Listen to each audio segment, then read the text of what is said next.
¿Desde cuándo el ser humano necesita permiso para existir en un lugar concreto? Buenas tardes, mi nombre es Joan Ramos Toledano, soy profesor en la Universidad de Concepción, en Chile, y en esta ponencia me gustaría reflexionar sobre cómo la migración ha pasado en muchas democracias contemporáneas de ser entendida como un fenómeno humano e histórico para convertirse paulatinamente en un problema político y administrativo. La tesis central que se plantea en esta investigación es que el migrante no aparece espontáneamente como amenaza, sino que esta percepción se construye política, discursiva e institucionalmente.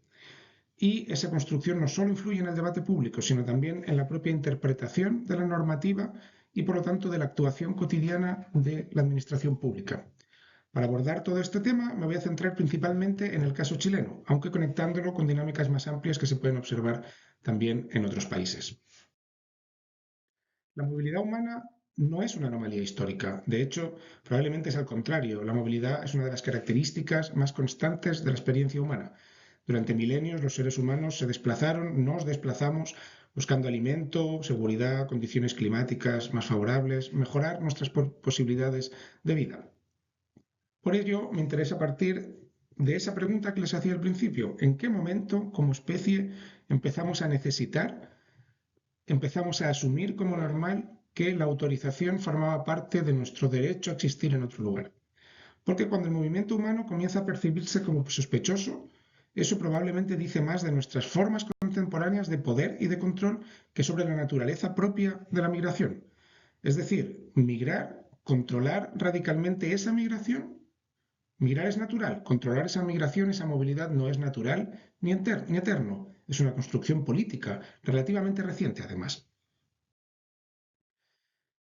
Si nos preguntamos en qué momento, la primera respuesta sería con el Estado moderno. Con la consolidación del Estado moderno, el desplazamiento deja de ser simplemente ya una práctica humana y pasa a convertirse en objeto de administración. Aparecen dispositivos como el pasaporte, como los controles fronterizos, como los registros biométricos o los sistemas de vigilancia migratoria. Y eso es importante porque nos muestra que el poder ya no solo actúa prohibiendo, sino también clasificando entre tipologías de seres humanos, los que tienen el permiso administrativo a moverse y los que no.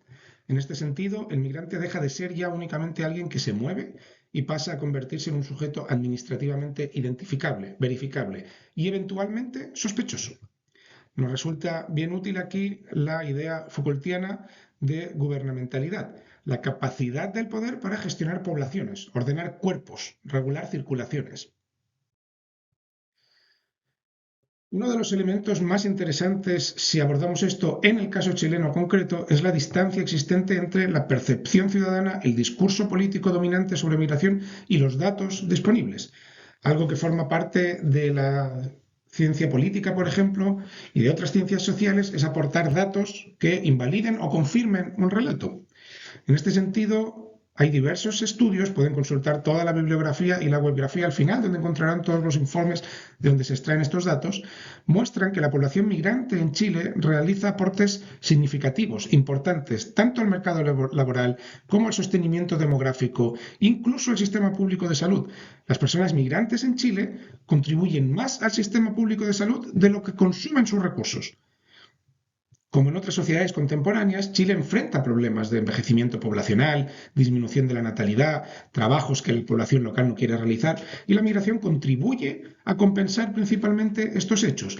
Una de las razones por las que la migración contribuye tanto de manera neta es porque la mayoría de población que migra no son ni niños ni ancianos que no están en edad de trabajar, sino personas jóvenes en edad de trabajar. Por lo tanto, el porcentaje de personas que trabajan migrantes es bastante mayor que el porcentaje de chilenos en este caso, porque obviamente en la sociedad vive gente en edad de trabajar y gente que no. Por lo tanto, los migrantes en general, en casi cualquier sociedad, suelen ser un aporte neto respecto de la economía y la demografía del país. Y sin embargo, paralelamente, lo que podemos percibir es que crecen las narrativas que asocian la migración con la delincuencia, la inseguridad o la carga estatal. Y esto nos plantea una pregunta o una cuestión interesante. Si la evidencia empírica no basta para explicar ese miedo que se atribuye a la población migrante, entonces ese miedo debe comprenderse también como una construcción política y cultural. No tenemos un problema migratorio en Chile, hemos construido un problema migratorio en Chile y son dos elementos distintos. Como digo, esto ocurre en Chile, pero ocurre también en otros países. y de hecho ha sido un arma electoral importantísima. Las últimas elecciones chilenas, el presidente ahora del gobierno, José Antonio Kast, ganó con una de las promesas que era echar a 300.000 migrantes que estaban en situación irregular en el país, lo cual partimos de la base que era imposible porque no se sabía ni quiénes eran esas personas ni dónde estaban. Ahora afirma el presidente que eso era una metáfora en realidad. No ha habido expulsiones masivas de migrantes. No es algo que se pueda realizar y además sería perjudicial para el propio país. Pero se convirtió en un vector electoral durante la campaña. Tienen aquí algunos datos interesantes, algunos más actuales, otros menos. Todos ellos, como digo, los pueden encontrar en los documentos y hay informes que abordan datos desde la década de los 2010 hasta 2025. Todavía es más evidente que hay una construcción sobre la peligrosidad de la migración cuando vemos que no toda la migración genera el mismo rechazo social o político. Muchos países mantienen políticas muy restrictivas hacia ciertos grupos de migrantes, ocurre en Europa, en Estados Unidos, también en Latinoamérica, pero en cambio facilitan mecanismos de residencia para inversionistas extranjeros, lo que se conoce como Golden Visas, que es una opción casi de poder comprar una residencia. Si una persona tiene mucho dinero, va a realizar una inversión de $500.000 de 500.000 millones de pesos chilenos en territorio chileno, esto ocurre igual en España, en otros países, puede obtener una visa específica por el hecho de hacer una inversión de esa cantidad. Por eso me parece útil aquí incorporar el concepto de aporofobia desarrollado por Adela Cortina, que más que un rechazo al extranjero como tal, muchas veces lo que podemos percibir es un rechazo al extranjero pobre. No tenemos los problemas con los europeos, con los estadounidenses o con las personas de Arabia Saudí que vienen a gastar cantidades ingentes de dinero al país, a Chile. El problema lo tenemos con el desamparado. O, como define Adela Cortina la porofobia, el rechazo, la aversión, el temor o el desprecio hacia el pobre, hacia el desamparado. Es decir, no parece que nos moleste la movilidad del dinero, sino que lo que nos molesta es la movilidad de ciertos cuerpos. El capital es bienvenido, la pobreza es sospechosa. Tenemos aquí, simplemente les quería poner alguna específica noticia para que vieran cómo se vincula constantemente seguridad con migración. Pueden ver también cómo Kast amenazaba a los migrantes, les decía, les quedan 103 días para que salgan voluntariamente del país. Ahora recientemente reconoció que era una mera metáfora. Tenemos una noticia sobre seguridad, inmigración y relaciones con Venezuela. Una noticia sobre cómo el gobierno proponía que hospitales y colegios denunciaran, reportaran a migrantes irregulares y cómo se vincula migración con delincuencia o seguridad cuando se habla de fiscalización migratoria en Concepción refuerza la seguridad regional, como si los migrantes se da por hecho constantemente de que son un foco de inseguridad.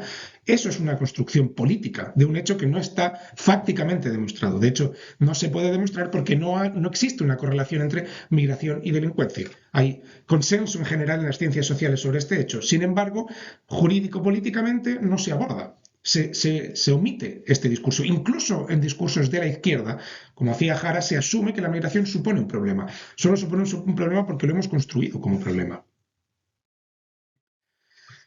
Hablando justamente de legislación, algunas fuerzas políticas, ya digo, han convertido este tema en un eje fundamental. Podemos verlo con Trump en Estados Unidos, con el partido Vox en España, con el Partido Republicano en Chile. La migración aparece presentada como una amenaza a la seguridad, etc. Y vemos que la legislación va en esta dirección. Se están aprobando, todavía no están en vigor, pero se están aprobando en el Senado, en Chile, en este mismo momento. Se están tramitando diferentes reformas de la ley de migración que permiten diferentes grados de criminalización y de negación de derechos a las personas migrantes. En primer lugar, una modificación legal aprobada en el Senado para sancionar penalmente el ingreso clandestino a un país. Hasta ahora era una falta administrativa, pero no era un delito. Por lo tanto, se construye legalmente un sujeto delincuente por el mero hecho de ingresar al país. Se convierte a ese ciudadano en un no ciudadano, no tiene igualdad frente a la ley, porque, por ejemplo, no va a poder inscribirse en el registro social de hogares o va a quedar limitado para la solicitud de determinados beneficios sociales. Es decir, se va a exigir la nacionalidad. Personas que residen, es mi mismo caso, por ejemplo, personas que residen legalmente en un país, que cotizan a la seguridad social, que cotizan, que pagan impuestos en el servicio de impuestos interno, que pagan el IVA, que pagan un impuesto sobre la renta, que tienen parejas, hijos, mascotas, casas en el país, contribuyen como cualquier otra persona, incluso pueden votar, pero no se les permite ser pobres. Volvemos a lo mismo. Registro social de hogares, no. Usted puede ser migrante en Chile, pero no puede ser migrante y pobre, aunque aporte más como migrante de lo que recibe. De nuevo, concepto de aporofobia, no queremos migrantes pobres. Y además, reformas para incrementar la vigilancia y el control, como la posibilidad de tomar datos biométricos de personas en situación irregular, pero no así, por ejemplo, de chilenos. A veces ni siquiera es necesario que haya estas reformas legales. Estos son reformas que, si quieren me pueden preguntar, les puedo dar el decreto específico, la reforma específica que se está tramitando en el Senado chileno, pero también en la administración pública se produce, como decíamos antes, una participación en estos mecanismos de exclusión. Es decir, la exclusión contemporánea también se administra burocráticamente.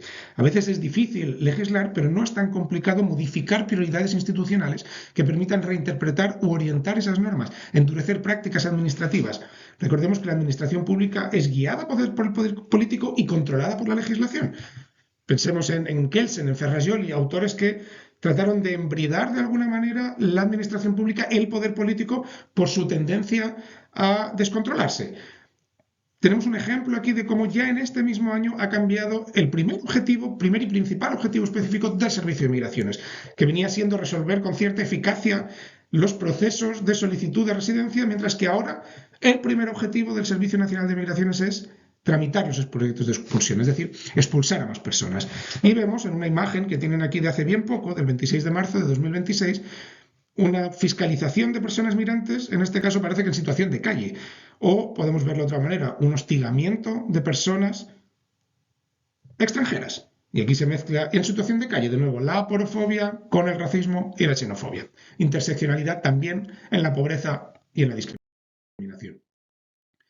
Como ideas finales me gustaría destacar estas 4 ideas que les dejo aquí como ideas principales de esta exposición. Primero, que la migración ha sido transformada en un problema político, no lo era, podía ser un problema humano o un problema social, pero no era un problema político. En segundo lugar, que el migrante se produce institucionalmente como amenaza, a pesar de la evidencia empírica que lo que muestra es que es un aporte. En tercer lugar, que el control migratorio contemporáneo clasifica cuerpos y también legitimidades. ¿Quién puede pedir ciertos derechos? ¿Quién posee ciertos derechos? ¿Quién tiene derecho a ser pobre? ¿Quién puede operar de determinada manera? ¿Quién puede entrar? ¿Quién puede moverse?